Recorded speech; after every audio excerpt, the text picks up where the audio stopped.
Halo Sobat Sastra, pastikan kalian jangan skip video ini dulu ya. Jangan sampai kalian rugi karena melewatkan informasi yang akan kami berikan buat Sobat Sastra. Benar begitu, Nana? Iya dong pastinya. Nah, video kali ini nih kita akan membahas tentang dua buah buku salah satu penulis yang terkenal, yaitu karya Terelie nih. Nah, pastinya kalian tertarik bukan? Wah, pasti bakal sangat menarik sih. Tapi sebelum itu, kita belum saling kenal nih sama pendengar kita. Akan lebih baik kalau kita memperkenalkan diri dulu gak sih? Tak kenal maka tak sayang. Halo Sobat Sastra, nama saya Khalisa Nabila Firdaus, biasa dipanggil Nabila. Kali ini saya tidak sendiri dan ditemani oleh rekan saya. Ya, halo Sobat Sastra, nama saya Agustina Dwi Caheningrum dan kalian bisa manggil saya Nana. Jadi saya yang akan menemani Nabila untuk membahas seperti yang tadi telah dijelaskan nih. Oke, sepertinya kita sudah cukup ya saling mengenalnya. Kita sudah saling mengenal sehingga kita lebih enak nih untuk melanjutkan penjelasan kita tadi gitu. Nah, kita langsung masuk saja ke inti penjelasannya. Tapi sebelum itu nih, sebelum kita membahas tentang sebuah karya, kita harus mengenal terlebih dahulu siapa penulisnya, bukan? Karena di balik karya-karya yang hebat itu sudah pasti ada penulis yang hebat juga, asik. Oke, izinkan kali ini saya dan Nabila yang akan menjelaskan secara singkat siapa itu Terelie dan bagaimana sekilas kehidupannya.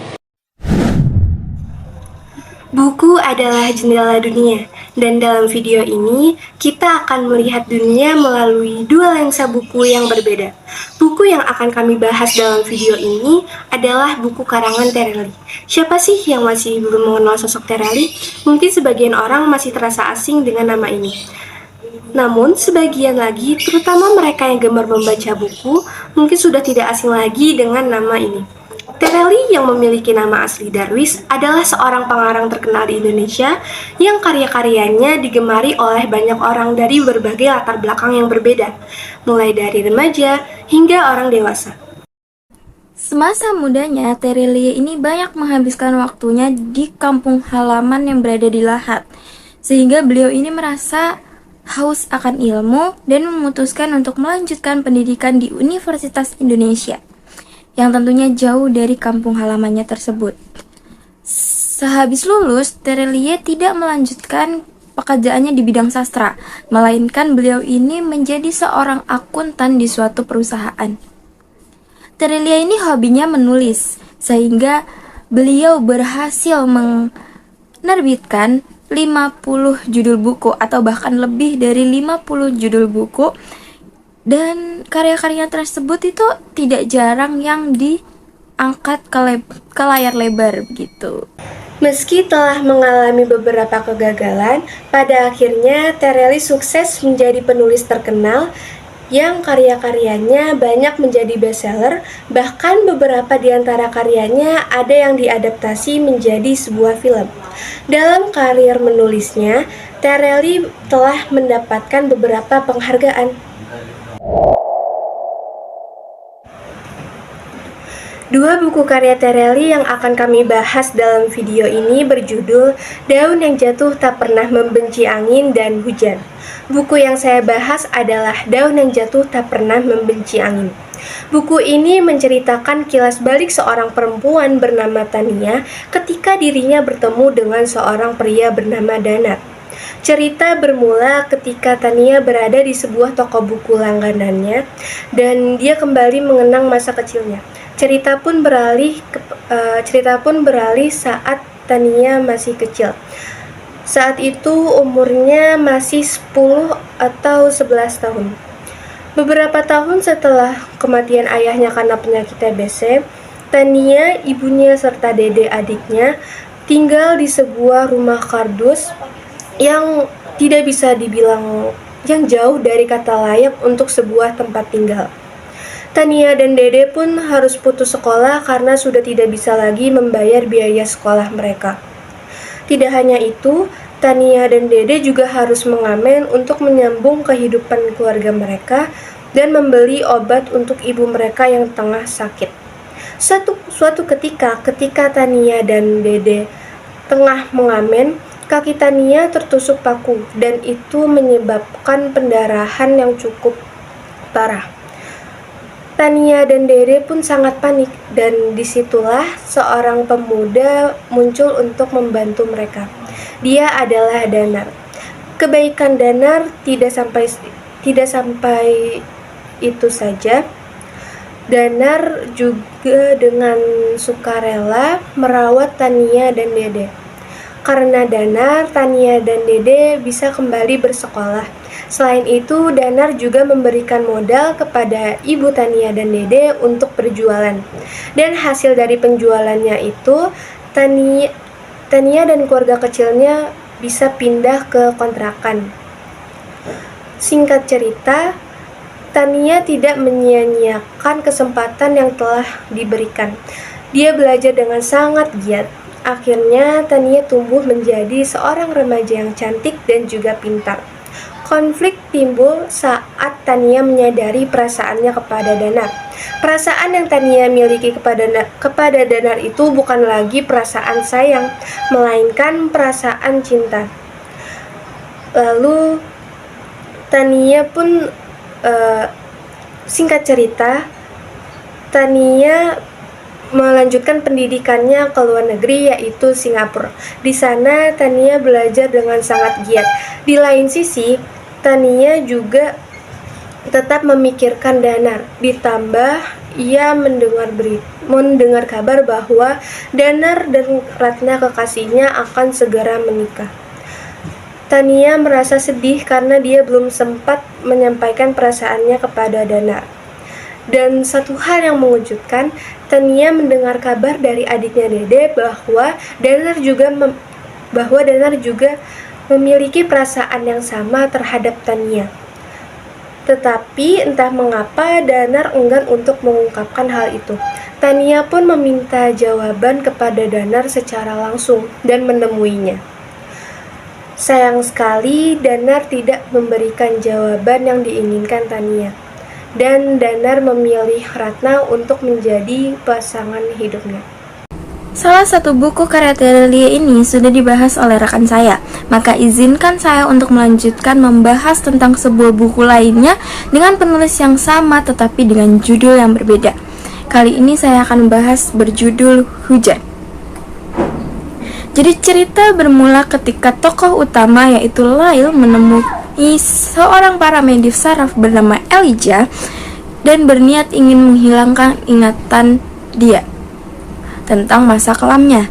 Namun, sang paramedis yaitu Elijah itu ingin mengetahui cerita sebenarnya sebelum akhirnya mengiyakan permintaan Lail. Sehingga Lail mulai menceritakannya. Dimulai sejak 8 tahun yang lalu yaitu tahun 2042 telah terjadi gempa bumi hebat yang mengakibatkan Lail harus kehilangan ayah dan ibunya.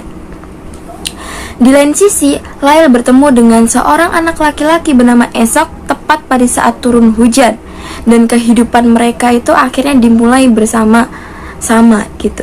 Mulai dari mengungsi sampai akhirnya mereka itu dipisahkan nih. Mereka dipisahkan karena Esok itu harus melanjutkan pendidikannya dengan orang tua barunya begitu.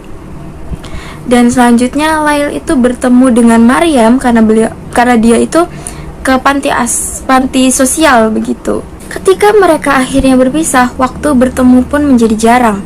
Mereka bisa bertemu setahun atau bahkan 2 tahun sekali. Nah, ketika mereka jauh tersebut, Lail mulai merasakan benih-benih cinta, namun dirinya ini belum menyadari itu. Sampai pada akhirnya ketika wisuda Esok, Lail merasa cemburu kepada Esok yang terus berbincang kepada adik sambungnya dan mengabaikan Lail. Lail gundah gulana sampai dirinya tidak bisa berpikir jernih. Lalu akhirnya sama seperti yang telah diceritakan pada awal tadi, Lail menemui paramedis saraf guna menghilangkan ingatan tentang Esok dan juga hujan. Karena hujan ini sangat membawa masa-masa kelam Lail gitu. Yang pertama karena Lail harus kehilangan orang tuanya ketika hujan, dan yang pas kemarin itu Lail juga berpisah dengan Esok ketika hujan. Jadi Lail ingin menghilangkan masa-masa kelamnya itu, dan Lail itu sangat benci dengan hujan. Tetapi ketika akhir dari cerita, Lail ini tidak jadi untuk menghilangkan ingatannya karena Lail berpikir untuk terus mendekap ingatan itu. Wow, bagaimana Sobat Sastra? Dari ringkasannya saja terlihat menarik, bukan? Tentu, benar sekali dong Sobat Sastra. Memang saya ini juga bisa dibilang penggemar dari Terelie, karena penulisan yang beliau tulis ini tuh sangat indah dan penuh dengan pembelajaran yang bisa kita petik gitu. Jadi bisa membuat saya atau para pembaca yang lain itu tuh seolah ikut andil nih dalam kisah yang dituliskan oleh Terelie tersebut gitu. Betul sekali, Nak. Setiap membaca kata demi kata, saya seolah-olah larut dalam ceritanya. Sedihnya dapat, senangnya dapat, menegangkannya apalagi. Tapi Nak, berbicara tentang dua buah buku dengan penulis yang sama, menurut kamu nih, apa mungkin dari dua karya tersebut terdapat perbedaan atau malah benar-benar sama dari konflik atau gaya bahasanya? Jangan salah loh Nabila, karena penulis yang sama tidak selalu menuliskan kisah di semua ceritanya dengan permasalahan yang sama pula. Karena kalau iya, pasti pembaca akan bosan dong, karena sudah tertebak bagaimana jalan cerita dari buku-buku yang lainnya juga gitu. Nah, maka penulis itu akan berusaha untuk menghadirkan atau menghasilkan karya-karya yang berbeda dari karya yang telah dihasilkan sebelumnya.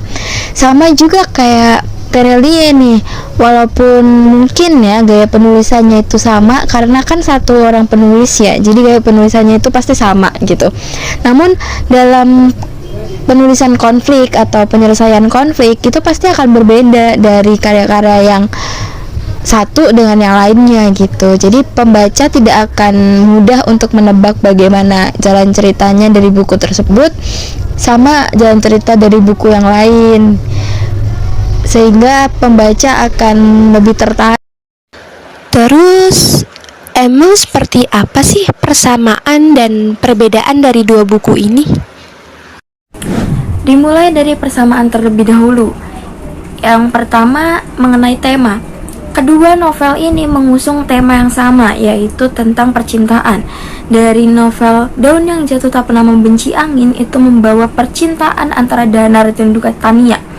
Dan di novel Hujan itu mengusung tema percintaan antara Lail dan juga Esok. Yang kedua mengenai alur. Kedua novel ini sama-sama menggunakan alur campuran, yaitu alur maju mundur. Dan yang terakhir mengenai amanat. Kedua novel ini yang sama-sama mengajarkan kita mengenai arti mengikhlaskan. Dari yang Daun yang Jatuh Tidak Pernah Membenci Angin memberikan pengajaran bahwa harus mengikhlaskan karena Danar itu telah menikah dengan orang lain dan meninggalkan Tania. Sedangkan pada novel Hujan, Lail harus mengikhlaskan orang tuanya yang pergi meninggalkannya karena gempa bumi hebat tersebut, dan juga Esok yang harus kehilangan saudara-saudaranya, dan juga mereka itu harus mengikhlaskan karena mereka harus menjalani hubungan jarak jauh begitu. Selanjutnya setelah kita membahas tentang persamaan, maka kita akan membahas tentang perbedaan dari kedua novel yang tadi dijelaskan. Yang pertama itu terletak pada tokoh utama. Pada novel Daun yang Jatuh Tak Pernah Membenci Angin, tokoh utama digambarkan dengan pribadi yang sombong. Sedangkan pada novel Hujan, tokoh utama digambarkan dengan pribadi yang sangat rendah hati. Yang kedua terdapat pada latar waktu. Pada novel Daun yang Jatuh Tak Pernah Membenci Angin, latar waktu yang digunakan itu kondisinya sama seperti sekarang. Sedangkan pada novel Hujan digambarkan dengan kondisi yang zamannya itu penuh dengan kecanggihan teknologi jauh berbeda dari yang sekarang ini. Yang terakhir itu terdapat pada konfliknya. pada novel Daun yang Jatuh Tak Pernah Membenci Angin, konflik yang dihadirkan itu hanya mengenai tentang percintaan. Tetapi pada novel Hujan, selain mengusung konflik tentang percintaan, tetapi juga mengusung konflik tentang dunia, yaitu digambarkan dengan dunia yang penuh dengan bencana alam karena ya kecanggihan teknologi tersebut. Begitu. Jadi sudah dijelaskan ya, walaupun penulisnya sama, tetapi masih terdapat perbedaan dari kedua novel tersebut. Ternyata buku dengan penulis yang sama tetap ada perbedaannya ya. Keren sekali ya pembahasan kita kali ini. Sayangnya pembahasan kita kali ini sudah harus dicukupkan sampai di sini nih Sobat Sastra. Tapi sebelum video ini ditutup, saya ada pantun nih buat Sobat Sastra. Terelie banyak karyanya, banyak juga penggemarnya. Membaca itu jendela dunia, tidak membaca rugi jadinya. Asik. Ya sudah Sobat Sastra, kami cukupkan perbincangan kami kali ini. Sampai jumpa di lain waktu. Pesan kami, ambil yang baik, buang yang buruk. Sampai jumpa lagi Sobat Sastra.